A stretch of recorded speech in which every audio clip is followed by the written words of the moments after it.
kalau Sunan sendiri kan how to build brand ini, how kita bangun menjadi brand yang berkarakter. Artinya kita harus terlibat di dalam dinamika Kota Solo. Semua kita atur ya dalam konteks tidak hanya sekedar value event itu punya dampak, tetapi juga kita juga mengukur bagaimana impact terhadap brand. Tapi ya lepas daripada itu saya punya intuisi sih. Ya kan mungkin panjang waktu yang ada di situ membuat kita punya feeling ini akan jadi sesuatu atau tidak.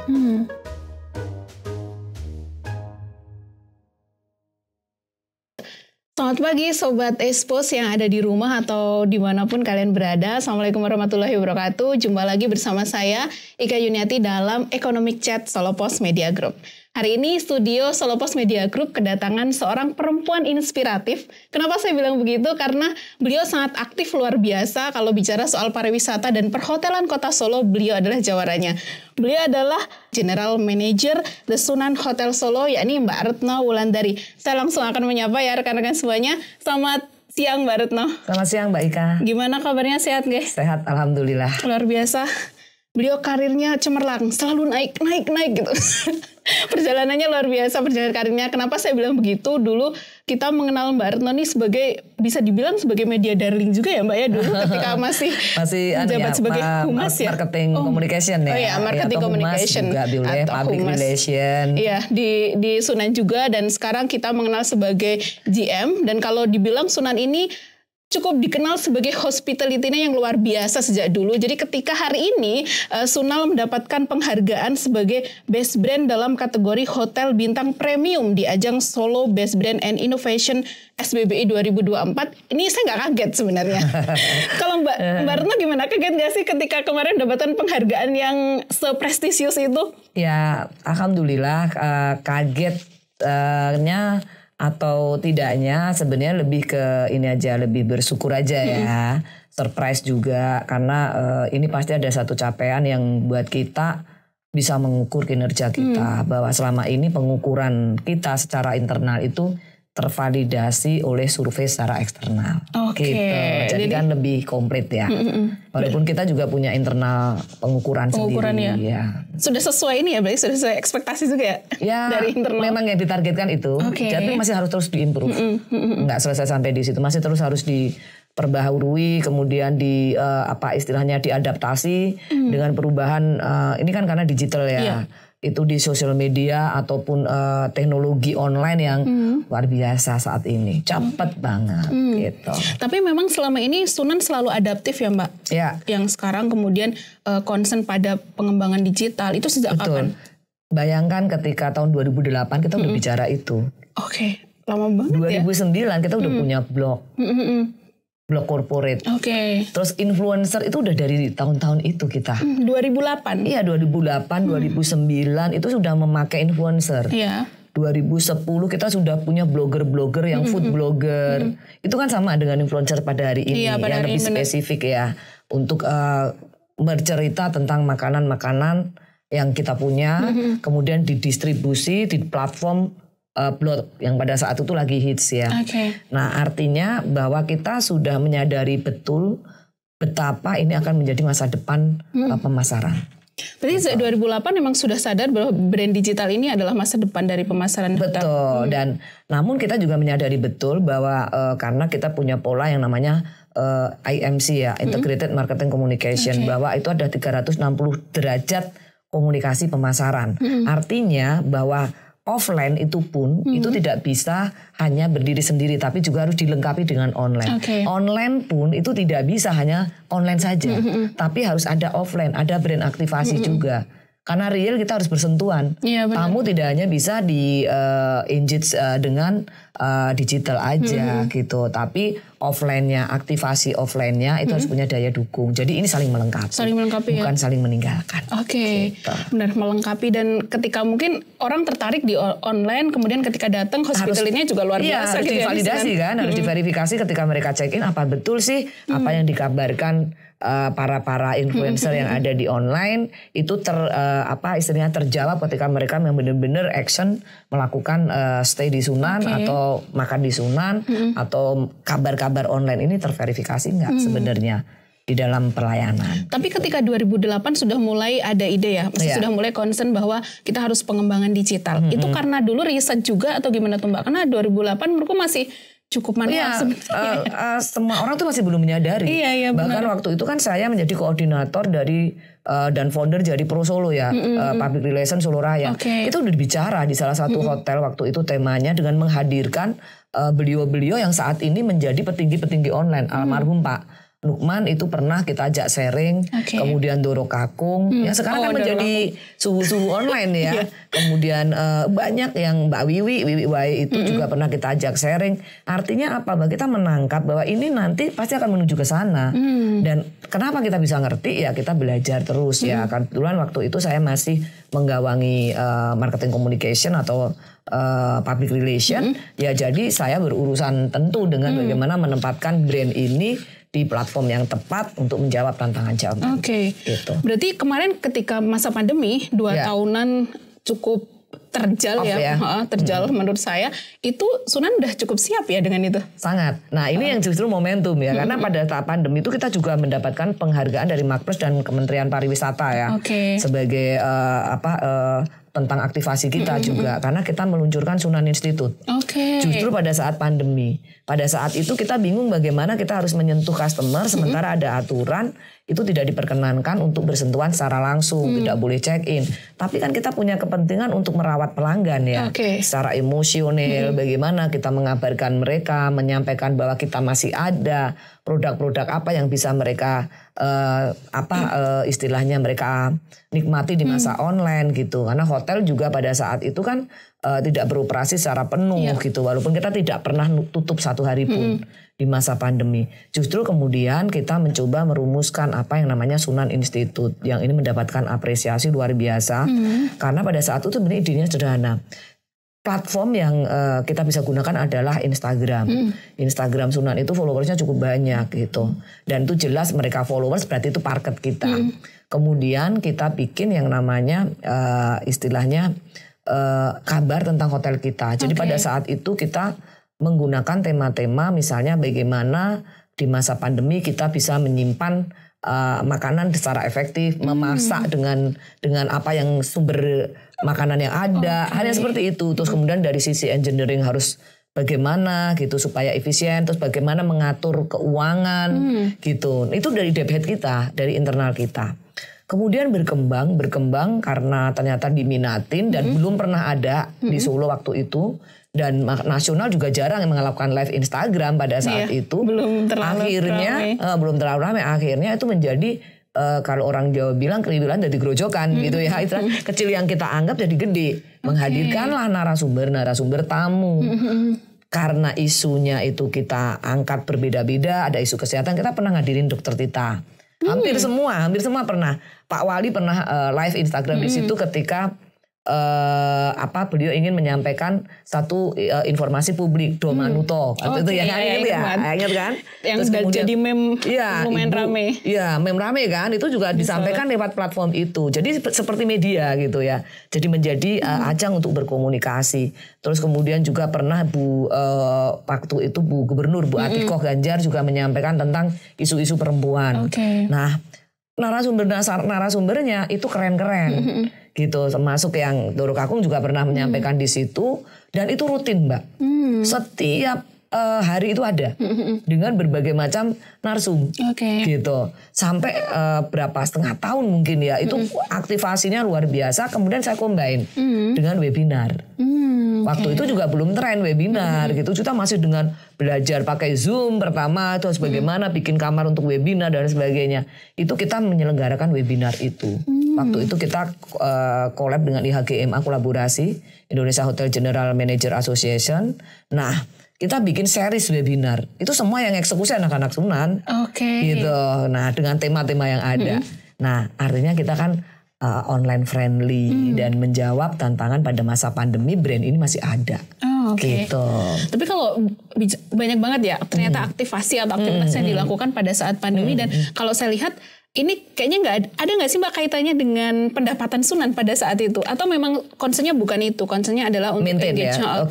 Ada, karena kami juga waktu itu bikin apa yang namanya tuh masker. Masker yang tulisan dilukis sendiri oleh karyawan gitu. Jadi ada revenue di situ. Terus kemudian kita kan ada yang makan yang kita deliver ke rumah masing-masing gitu kan. Sunan bikin ini ya, promo-promo yang seperti itu. Tidak terlalu banyak, tetapi setidaknya kami masih bisa bernafas pada masa itu. Karena memang situasinya tidak seperti hari ini kan. Waktu pandemi itu udah bener-bener luar biasa, mencengangkan. Iya, kalau dari mungkin orang yang nginep juga sedikit ya waktu itu. Sangat sedikit gitu. Tapi artinya ketika bicara soal bisnis hotel, ternyata nggak hanya soal orang menginap aja ya, edukasi soal isu perempuan, soal bagaimana jadi platform publik, soal COVID itu juga penting ya. Penting, karena pada masa itu bagaimana kan kalau Sunan sendiri kan how to build brand ini, how kita bangun menjadi brand yang berkarakter. Jadi kan sebenarnya branding itu mungkin sederhana atau mudah buat orang, tapi yang paling susah adalah membangun brand yang berkarakter. Artinya memberi roh terhadap si merek ini supaya dia punya nyawa, seolah-olah menjadi manusia yang seperti apa gitu. Nah, kita kan sudah clear di situ ya bahwa tagline kita Solo ya Sunan. Artinya kita harus terlibat di dalam dinamika kota Solo. Ya tentu saja yang positif ya, mengapresiasi, memberi ruang, mengapresiasi kepada seniman-seniman atau mereka yang berprestasi di kota ini, itu jadi bagian. Terus kemudian ketika mereka check in di Sunan, itu mereka melihat Solo dalam miniaturnya. Dari sisi hospitality, dari sisi makanan, dari sisi produk yang Solo banget. Nah, otentisitas ini yang kita angkat. Justru lokalitas itu yang kita menjadikan hotel ini punya diferensiasi. Dengan tentu saja kemasan modern, kemasan kekinian yang bisa membuat ibarat kata tradisi kekinian. Tradisi kekinian di Sunan. Gitu. Miniaturnya Solo dan tradisi kekinian. Karena konsep eventnya juga seperti itu kan. Kami menghadirkan Didi Kempot gitu. Itu hotel pertama kan yang berani untuk mengambil itu, tetapi kita packaging. Didi Kempot live in concert gitu kan. Kemudian kalau kita misalnya kayak gembira lokal kita packaging pakai DJ gitu. Nah, artinya bagaimana kita mengemas sesuatu yang konten lokal ini menjadi relevan. Nah, itu kan tugas kita sebagai pemasar gitu. Tapi itu ternyata panennya setelah pandemi, Mbak, atau gimana? Semua yang diupayakan saat pandemi dengan Sunan itu menginvest sesuatu itu karena ya tadi dengan tagline itu kan kita terjemahin ya, karena Solo ya Sunan itu otomatis keterkaitan kita dengan entitas bisnis stakeholder yang ada di kota Solo itu kuat, mungkin lebih kuat daripada yang tempat yang lain karena kita punya komitmen dalam tagline tersebut ya. Hal-hal yang dulu mungkin tidak dipikirkan menjadi target pasar kita karena ada pembatasan itu apa Mbak namanya dulu ya, yang nggak boleh ke kota keluar kota itu pada saat itu kan kita hanya bisa berputar di kota Solo sendiri. Justru karena kita investasinya berupa hubungan baik yang pada saat itu tidak kita tujukan untuk semata-mata untuk bisnis, itu bisa kita nikmati. Sekarang ya? Iya, pada saat pandemi itu mereka dengan Sunan udah familiar. Bukan mencoba yang pertama pandemi langsung kita grab, enggak. Tapi kita sudah nanam. Dan kita sudah memetik buahnya pada saat itu. Ya, karena apapun kita sudah melakukan satu proses ke komunitas itu engage sekarang bagus ya kan.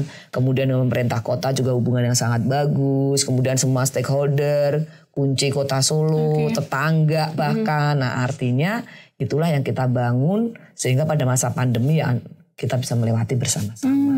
Gitu. Dan panennya sekarang artinya dulu ketika pandemi sudah ada tercipta kebersamaan dan para relasi itu ketika sekarang bikin banyak kegiatan otomatis Sunan ya. Dari andalan. Maksudnya mungkin lebih ini ya lebih bisa istilahnya mengerti dan memahami apa yang kebutuhan mereka juga. Kebutuhan dari market itu sendiri dengan berbagai karakter. Ya. Kalau sekarang masih dipertahankan nggak sih Mbak itu selain soal bagaimana fasilitas di Sunan yang selalu dimaksimalin ya, tapi soal bagaimana bikin konten-konten yang di luar isu hotel masih sering. Masih, karena itu ciri khas kita. Contohnya kita mengambil isu batik ini. Pakai batik, pakailah budaya sebagai sebuah kebanggaan gitu ya. Terus kemudian Sunan berkebaya. Itu kan sebuah isu budaya ya sebenarnya. Siapa yang merawat ini kalau bukan kita? Nah, kalau kamu ngakunya tagline-nya Solo ya Sunan ya angkat dong ya kan. Nah, sebelum kita bicara tentang kebaya, Gus untuk bagaimana itu menjadi milik UNESCO. dunia UNESCO itu kita sudah ada. Kita meluncurkan Sunan Berkebaya. Ya kan, waktu itu sama Bu Waljina.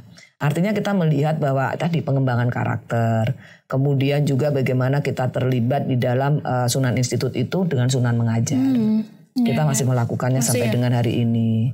Kegiatan CSR yang rutin setiap bulan itu kita mesti ke teman-teman yang panti asuhan, Cumpu dan sebagainya itu rutin kita lakukan. Nah, itu bagian dari perjalanan kita sebagai sebuah brand ya, yang tidak hanya berbicara masalah profit semata, tapi juga bagaimana peduli dengan apa yang ada di sekeliling kita. Gitu. Syukur-syukur kan pasti bisa menginspirasi. Kita juga menjadi hotel penggiat literasi dengan meluncurkan perpustakaan digital pertama. Ya. Nah, itu kan kepedulian kita terhadap literasi. Itu kan kita coba untuk mengambil satu isu-isu yang emang itu berguna, bermanfaat dan bisa kita bantu. Sebenarnya kalau saya juga jadi salah satu bagian dari ketika kemarin melakukan riset digital gitu. Yang dilihat tidak hanya bagaimana keaktifan sebuah hotel dengan kirim rilis, tidak hanya itu, tapi bagaimana sebuah brand atau merek ini diperbincangkan dengan berbagai aktivitasnya gitu. Mulai dari Sunan punya perpustakaan digital dan berbagai event value gitu. News-nya ya. Value news-nya seperti itu. Nah, tapi salah satu yang cukup ramai kemarin saya lihat yang kemudian itu bikin Sunan ternyata nilainya jadi cukup tinggi adalah Sunan pernah bikin salah satu acara dengan salah satu komunitas. Saya tidak mau menyebut itu apa, tapi ternyata engagementnya itu cukup tinggi. Nah, apakah selama ini emang Sunan selalu bidik, aku pengen komunitas A, B, C, D ini, ini kayaknya engagementnya bakal tinggi. Ada hitung-hitungannya gitu. Ada nggak sih Mbak? Atau? Ada, jadi event pun kita ngitung. Jadi misalnya ya, Didi Kempot kita ambil pada saat itu ketika rame di sosial media. Saya ngambil waktu itu jangan sampai lebih dari November karena saya mau yang pertama. Gitu. Itu dengan hitung-hitungan traffic, ya kan? Ini benar, kalau kita ambil berarti perbincangan akan seperti apa? Itu hampir semua artis. Ya kan, Phil Koplo pun juga pada saat itu seperti itu. Terus kemudian saya ingat waktu itu setelah Didi Kempot itu ada presiden yang itu loh, yang hampir kayak yang Boyolali. Abah Lala. Abah Lala. Iya. Ya kan, Abah Lala. Benar. Ya kan, Abah Lala itu pernah. Presiden Cendol dapat ya. Ya kan, kayak gitu. Itu pernah kita. Tapi kita packaging semua Mbak. Terus kemudian kita juga ngambil efek rumah kaca. Yang tentu saja genre yang menurut saya ini anak muda banyak yang seneng gitu dengan karakter yang beda gitu. Nah, kita sekarang juga lagi mengemas gitu, mengemas di mana kita menggabungkan Poni D. Wow. Dengan DJ gitu. Itu sedang dalam kemasan kita olah dalam konsep gembira lokal. Gitu. Nah, artinya semua event yang kita ini semua kita atur ya dalam konteks tidak hanya sekedar value event itu punya dampak, tetapi juga kita juga mengukur bagaimana impact terhadap brand. Gitu. Makanya itu seberapa diperbincangkan. Terus kemarin juga cukup rame itu karena The Dudas. Ya mampir kan ke Sunan. Nah, mampir stay di tempat kita. Ada Ariel, ada Gading Martin, terus kemudian ada siapa itu? Raffi Ahmad. Itu kan mega influencer levelnya. Bener. Nggak mungkin kita nggak punya hitung-hitungan kan. Itu gimana buat mereka mau Sunan? Kalau dibilang Solo cukup banyak ya hotel. Marketing is networking. Ya, kemudian ada Raffi, kemudian ada yang di penyiarnya Prambos ya, Desta ya. Desta. Nah, artinya 4 orang ini punya masa. Pasti punya follower masing-masing. Mereka datang ke Solo dan acara ini adalah acaranya Rans. Gitu, kita dapat. Terus kemudian pada saat rame-ramenya Torik. Sama istrinya ya Alia. Ya kan, itu kan private di Mangkunegaran di Solo ya, nginepnya di tempat kita. Gitu. Nah, artinya apa? Itu juga kita ngitung gitu bagaimana itu punya dampak terhadap apa yang kita lakukan. Tidak hanya profit mereka menginap kita mendapatkan payment ya, tetapi juga resonansi ini yang kita hitung. Atta Halilintar dan Aurel. Gitu. Benar. Terus kemudian ketika tren itu mua-mua yang benar-benar jadi influencer itu juga hampir semua nginep di tempat kita. Jadi memang kita mengkategorikan juga ada mega influencer, kemudian influencer yang kategorinya berbeda gitu ada kita. Yang sehingga kita harus bisa mentargetkan itu untuk bisa menjadi bagaimana ya kita mengelola ini dengan baik dengan yang ada. Termasuk hari ini. Hari ini kita bikin Sunan Membatik. Di Sunan ya, Pak, ya? Kolaborasi dengan Batik Danar Hadi. Ya, jadi karyawan membatik, tamu membatik, influencer membatik. Dan momennya pas. Momennya hari batik, di hari ya kan? batik ya, hari bulan batik. Nah, masih. tentu saja ini juga akan membangun resonansi ya. Mereka ketika membatik kan ada experience. Ketika ada experience mereka akan mengabarkan ke tempat yang lain. Nah, ke teman-teman digitalnya menjadi perbincangan. Kita pilihan MC, pilihan apapun semua adalah digital mindset. Oke. Iya. Apalagi sekarang harus punya kita cek dulu. Oke, masuk nih gitu.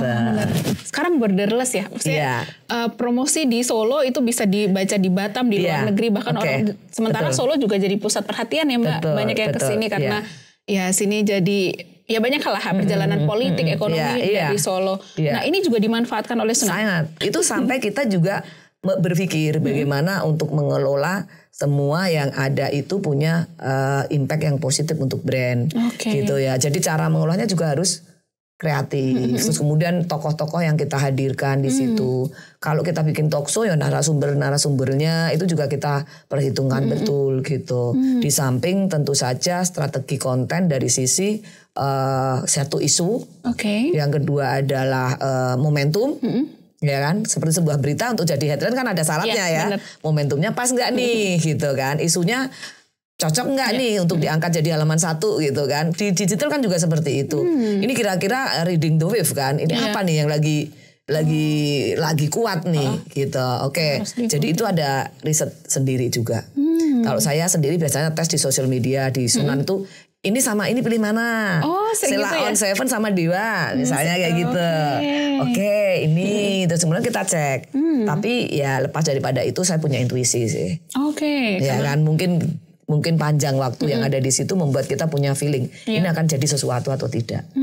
Ada jadi besar atau akan jadi memang benar-benar akan wow banget gitu. Intuisi-intuisi itu yang kita latih. Kadang kita ngelihat gitu, ini bisa jadi. Ya kan, waktu Gilga kayak gitu. Saya nggak pernah ngerti itu Gilga itu siapa. Awalnya kan. Pernah ya di Sunan? Pernah. Gilga. Pernah lu kayaknya. Gilga itu pernah booming juga gitu. Terus kita belum ngerti, saya belum terlalu ngerti kan. Terus kemudian saya cuman, tim kami kan banyak. Bu coba saya pelajari CV-nya gitu. Pelajari. Naik gitu. Dan hasilnya juga bagus. Dan Sunan ini menurut saya jadi ini juga ya ruang untuk semua kelas ya. Kalau orang kadang melihat hotel berbintang hanya untuk musikus kalangan tertentu, tapi dulu berani untuk ngambil sikap yang untuk beda. mungkin campur sari, koplo semuanya masuk gitu dengan kemasan ala Sunan gitu. Jadi lebih how to package ya, packagingnya itu gimana kita mempackaging sebuah event.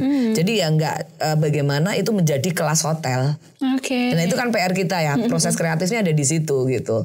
Jadi kita konten, bagaimana kita pengemas, bagaimana kita melempar ke pasar, sponsor, dan juga internal kita ya, untuk bisa kemudian belajar dari situ bahwa seperti awalnya juga perdebatan ya, maksudnya bisa nggak akan seperti ini, efeknya apa terhadap brand dan sebagainya gitu kan. Gitu ya, nanti seperti apa gitu. Tetapi kan ibarat kata kan saya sendiri juga orang brand ya, jadi mungkin bisa mengkalkulasi bahwa ini akan jadi bagus ketika kamu packagingnya akan seperti ini dan itu akan sesuai dengan message Sunan sendiri gitu. Makanya kita kasih kayak judul pun gembira lokal. Gitu kan, udah lucu kan gitu. Terus baru masuk nanti di situ harus berkain. Gitu karena itu makanya kemudian ada value-nya apa Mbak? Karena memang ada isunya. Kita mau mereka itu masyarakat itu peduli wastra Nusantara. Peduli kain. Caranya bagaimana? Nggak bisa kain ini nggak bisa. Anak muda sekarang nggak suka digurui. Ya coba deh kalau dengan kain seperti ini yang ngeband seperti ini kayaknya seru deh. Dia lihat, dia contoh dan dia nyaman, dia akan pakai. Gitu. Itu cara kita merawat keindonesiaan kita dan semua tradisi yang ada ya dengan cara-cara yang bisa diterima anak muda. Tapi aku sepakat sih Mbak bahwa semua harus ada value, termasuk yang tadi mau gembira lokal harus ada value-nya apa yang mau di-deliver, ada message ya kan. Jadi kalau memang mengamati perjalanan Sunan itu tidak hanya sekedar branding sih Mbak, tapi lebih deliver value. Makanya bisa bertahan sampai sekarang ya seperti yang legend itu. Kekuatan kita mungkin atau susah untuk diduplikasinya itu lebih karena kita pegangan kita itu ada dalam branding, deliver value. Ya bagaimana kita membuat impact, tidak hanya tampil ada tapi impact-nya apa. Ya kita pikirin gitu. Penting banget. Nah kalau tadi kan Mbak Retno bilang secara internal sebenarnya sudah ada riset ya. Kemudian ada riset eksternal yang ini semakin mengukuhkan gitu. Nah dengan kemarin penghargaan itu, apakah Sunan kemudian melihat peluang-peluang baru untuk pengembangan di riset digital ini atau pengembangan digital marketingnya? Ya, saya juga melihatnya begini, karena media pasti punya alat ukur yang lebih ya. Kalau kami sedikit intuisi dengan data-data yang sederhana, walaupun itu bisa menjadi penanda gitu. Tetapi kalau di Solo Pos pasti dalam melakukan riset dia punya alat untuk mengukur. Tadi Mbak Ika cerita bahwa sekian ini diperbincangkan publik dengan luar biasa gitu untuk event-event tertentu. Nah artinya apa? Bahwa ini apa yang kita riset tervalidasi. Tapi peluang apa yang bisa kita kembangkan? Kemudian di dalam strategi eksekusinya akan seperti apa ke depan?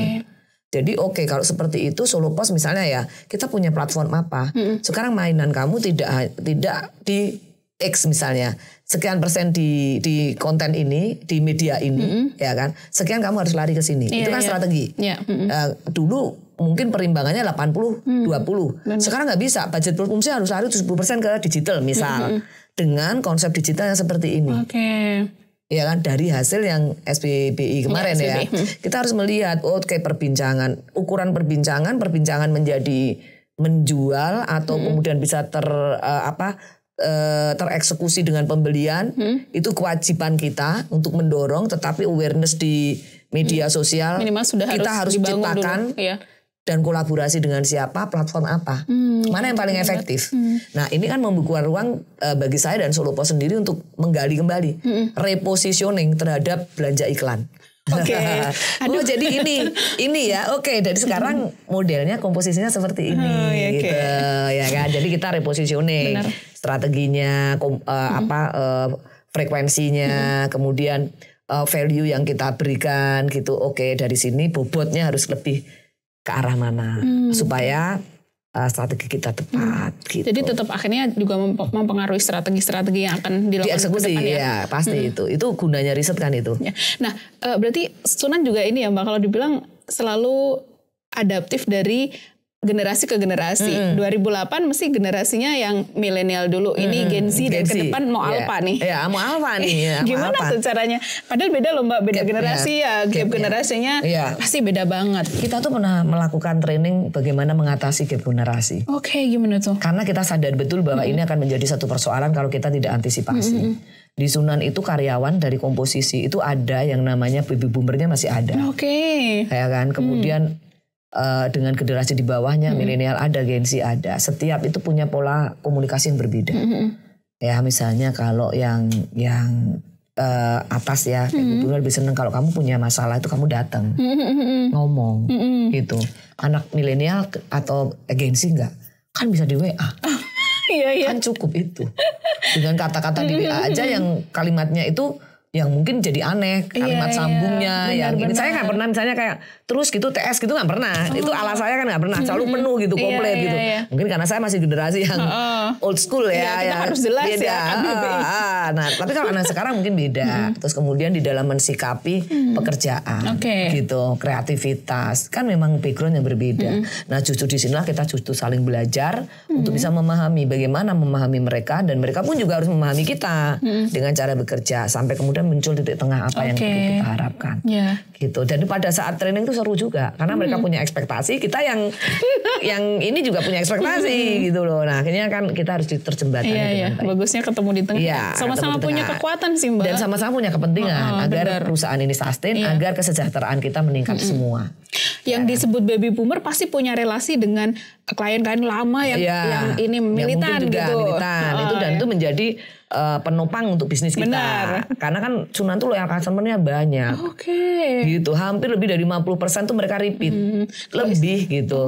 Artinya kita hanya mempenetrasi mungkin market baru sekian, tetapi kita punya modal market lama yang harus dipakai dengan cara-cara yang mungkin kita juga harus turunkan kepada adik-adik yang di generasi berikutnya. Maintainnya harus seperti apa. Semua ada kekuatannya. Iya gitu. Nah kalau di riset digital itu juga ada ini Mbak. Selain engagement tadi sebenarnya saya mau nanya soal engagement gimana mengelola engagement, tapi udah dijelasin secara detail oleh Mbak Retno terkait dengan isu dan value. Nah ada juga soal tone. Jadi tone itu adalah sentimen. Iya, sentimen negatif, positif atau netral. Ya benar. Jadi bagaimana sebuah brand ini ketika dibaca oleh teman-teman warganet itu ada sentimennya negatif, positif maupun netral. Nah, gimana nih menyikapi ketika ada tone negatif? Pasti ada. Ada. Karena makanya kita harus hadir di semua platform. Sehingga kita punya ruang bicara untuk kontra narasi kan. Begitu misalnya, atau minimal mengklarifikasi. Dari tone negatif tidak terhindarkan. Ketika misalnya mereka nonton konser, mereka macet. Mereka akan ngomong kok macet sih. Nah suatu ketika pernah EO ketika melakukan kerjasama dengan kita, itu wilayahnya EO yang kena kita. Pasti kan kita nggak perlu, ini EO-nya, tapi kan kita perlu menjelaskan dengan elegan. Bahwa kerjasama kita adalah ini, kemudian tanggung jawab EO-nya akan menyampaikan ABCD gitu. Nah artinya kalau kita hadir di platform, kita ada di TikTok, kita ada di mana, kita bisa menyampaikan karena kita ada dan dari lama kita berkomunikasi. Tapi kalau tidak, kan tiba-tiba ada ketika kamu klarifikasi, ketika ada masalah, ada masalah, enggak, makanya di semua platform kita ada. TikTok kita tuh ada TikTok edukasi loh, bisa dilihat TikToknya Sunan, seru. Ada tema yang yang edukasi itu cerita yang sederhana, caranya check in. Apa sih fungsi ini? Ya, fungsi apa kartu ini? Itu simple dan itu ternyata menjadi satu kajian di beberapa kampus. Contoh gitu loh. Jadi mereka mengajar dengan cara-cara sederhana. Nah, ini kan bermanfaat. Sekali lagi value. Saya bilang TikTok itu memang lucu. Kalau lucu kan harus beda kan. TikTok sama Instagram kan pendekatannya lain. Ya, dia harus lebih ibaratnya lebih cair. Ya kan, oke boleh. Tetapi saya nitip ada konten edukasi di situ, yang isinya edukasi hotel, tapi dengan cara yang asik. Benar. Ini akan berguna banget buat adik-adik yang belum pernah ke hotel, yang belum ngerti kenapa sih sebuah hotel ada gulingnya, gitu. Kira-kira kayak gitu. Simple yang benar-benar TikTok friendly. Isu-isu itu, nah itu juga banyak yang seneng. Ya kan, bahkan bisa jadi tadi di kampus kuliahnya lihat itu, ya kan, TikToknya Sunan. Ini yang mau cerita gitu, karena kita juga ngajar kan, gitu. Nah itu contoh. Tapi memang tone negatif tidak bisa terhindarkan. Oh nggak mungkin ya, di era yang seperti ini, satu brand itu nggak boleh tipis kipunya. Benar. Ya kan, kita harus mendengar suara konsumen, bahwa kemudian kita memfilter, mengambil keputusan, dan mungkin ada banyak hal bullying mungkin di situ. Benar. Dan warganet kan juga maksudnya bermacam ragam ya. Dan kita harus bijaksana sebagai brand. Seperti manusia brand itu. Bagaimana kita membangun respon. Bagaimana menciptakan fairness. Bagaimana mendudukkan kita di posisi mereka. Penting kan kita sebagai brand juga dewasa, mature. Gitu. Oke. Orang boleh punya persepsi. Tapi kamu juga punya hak untuk meluruskan. Iya benar. Gitu. Tapi keputusannya akan seperti apa ya kamu harus bijaksana untuk menerima. Gitu kira-kira itu. Bahkan ketika mungkin ada influencer yang diundang dengan engagement tinggi, bisa jadi ada juga yang ya influencer ada mungkin yang tidak suka kemudian tone-nya jadi negatif, itu pasti juga terjadi. Pernah kayak gitu Mbak? Suatu ketika ada sedikit bermasalah ya. Nah ini Mbak, cara memilih influencer itu juga punya tip and tricks ya. Karena juga si influencer ini bisa mempengaruhi brand korporasi jika kita tidak pinter untuk memilih dan memilah. Ya, dan kadang-kadang mereka punya isu pribadi, kita yang kena. Nah, artinya kita harus benar-benar radar kita jalan. Dia sedang ada problem di mana gitu. Ya pernah ada satu ketika misalnya ada informasi, oh ya udah berarti kan belum terlanjur. Tapi risetnya kan juga harus ada. Gitu. Karena itu memang sangat resisten ya. Karena benar-benar bergantung kepada si figur ini. Benar figur ini kan juga manusia, punya kelebihan, punya kekurangan gitu. Beda sama beriklan di media. Bisa. Ini sebenarnya kan beriklan kan. Sebenarnya kan bentuk iklan kan ini ya, bentuk iklan media itu ada rujukan, ada kalau advertising yang iklan display seperti ini, iklan kuping seperti ini ya kan, kalau advertorial seperti ini. Kalau di situ kan figur ini menyampaikan sesuatu atau melakukan sesuatu yang bisa mempengaruhi orang, tujuannya sama.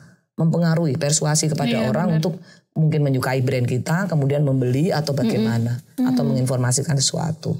Cuman caranya berbeda. Kalau ini nggak ada resistensi, mungkin kalau di sini ya resistensinya jenisnya berbeda gitu.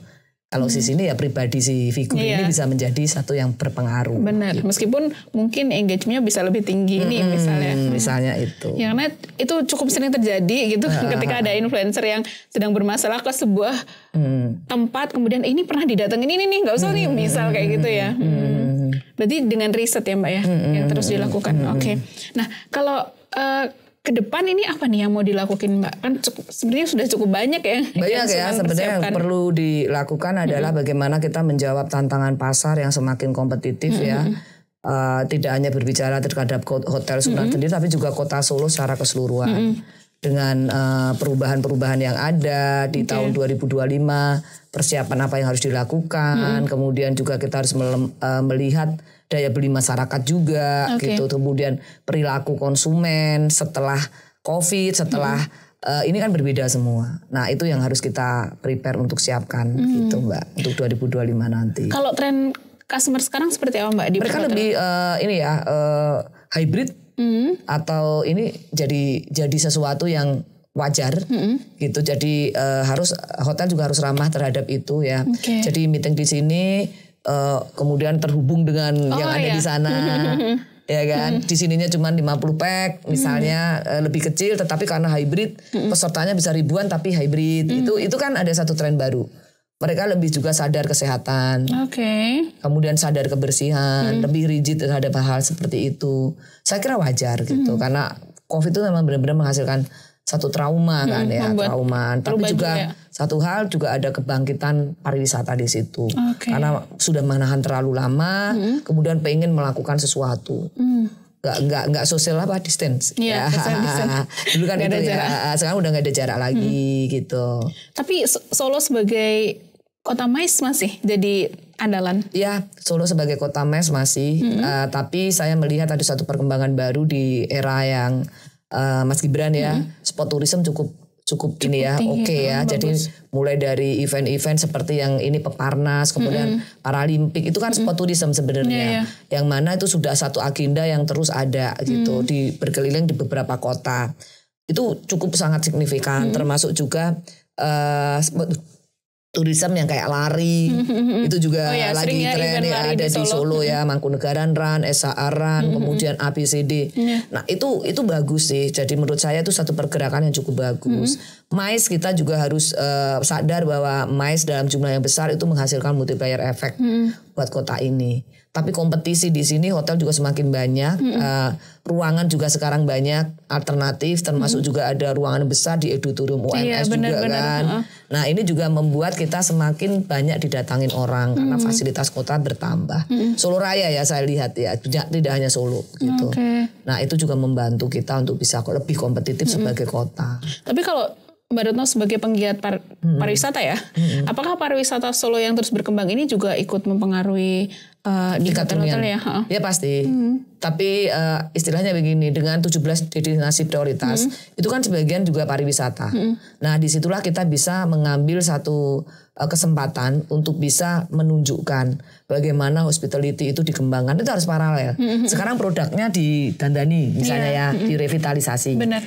Atau bahkan produk baru kayak Masjid Syekh Zayed ya. Itu kan menjadi tempat kunjungan pariwisata yang paling tinggi di Jawa Tengah ya, pernah memecahkan rekor itu. Nah, otomatis kan people-nya ya kan itu juga harus disiapin untuk kita juga sadar hospitality kita seperti benar, apa. Pelayanannya gimana? Ya, kemudian apakah mereka pulang dengan membawa kesan yang baik, termasuk juga bagaimana tata kelola lalu lintasnya. Itu kan banyak hal yang harus dipikirin. Balai Kambang yang sangat cantik, itu kan juga mendorong orang untuk melihat. Pracin Matuin, Lokananta yang sangat luar biasa. Saat ini sekarang bisa menjadi center of ini ya, kumpulnya teman-teman muda yang keren-keren gitu. Kemudian juga aktivitas positif banyak yang dilakukan di situ. Ini membuat kota ini menjadi lebih dinamis. Nah inilah yang harus banyak dikabarkan. Ya kita sebagai penggiat pariwisata ya ayo membangun narasi positif tentang kota ini. Mengabarkan ke pihak luar betapa Kota Solo mengalami perkembangan yang luar biasa, kemudian dalam sektor pariwisatanya dan juga mengabarkan melalui konten-konten yang positif. Gitu. Sederhana ketika kita posting tentang Pracima itu aja udah rame kan. Itu gimana ininya itu. Karena cantik kan tempatnya. Kita ke Lokananta tiba-tiba kita ke museum musiknya. Itu mereka seneng gitu. Nah, itu kita manfaatkan. Karena dalam PAD juga kan pariwisata memegang 3 besar ya. PAD pariwisata Kota Solo. Nah, ini yang harus juga kita ikuti dengan regulasi yang berpihak kepada pariwisata juga, termasuk juga menyiapkan masyarakat pariwisata, ya sadar wisata, sadar terhadap kota ini sebagai kota budaya dan pariwisata. Tapi memang harus dipersiapkan ya Mbak. Takutnya malah jadi bumerang ketika banyak yang kesini kita nggak siap. Kita nggak siap. Itu harus paralel Mbak disiapin ya supaya ketika pulang dia menemukan hal-hal yang memang mereka harapkan ada. Ada hospitality, ada keamanan, itu faktor yang luar biasa keamanan kan, harus safe ke dalam satu kota. Terus kemudian juga merasa ketika di sini tuh aku makan seperti ini tuh dengan transparan ya, bukan dengan ya. Itu kan juga mempengaruhi faktor-faktor itu. Iya benar. Sangat-sangat mempengaruhi orang untuk datang kembali. Parkirnya juga lebih mudah mungkin gitu. Jadi dari trafficnya juga lebih dikelola. Misalnya itu kan mereka senang dengan seperti itu. Solo sekarang setiap weekend selalu kayak full gitu. Maksudnya. Plat dari mana-mana masuk. Ya, nah, ini. Boleh dikasih bocoran nggak Mbak? Mungkin untuk penginapan gitu. Dibandingkan dulu sebelum pandemi itu kenaikannya berapa persen? Bagus sih kalau saya melihat trennya terus naik ya. Jadi kalau untuk setelah pandemi langsung ya karena kan dari angka yang kecil menjadi sangat tinggi, besar gitu. Tetapi sekarang ini aku rasa Kota Solo dengan event-event nasional dan internasionalnya itu cukup positif. Ya kan, cukup positif. Kalau ada kenaikan persentasenya saya belum hitung secara pasti gitu, tetapi paling enggak saya melihat semua hotel juga bergairah, artinya bisnis tumbuh. Gitu. 5 tahun ke depan kayaknya seperti apa nih Mbak perhotelan di Solo? Saya berharap bahwa termasuk yang pertama adalah tol ini kan punya pengaruh. Jogja, kemudian Solo Semarang, ini akan menjadi satu kesatuan yang membuat kita bisa ibarat kata berapa jam kita main ke Jogja, ke Solo. Nah, ini semua kota bisa mendapatkan benefit. Dan saya yakin itu akan pasar yang akan membentuk.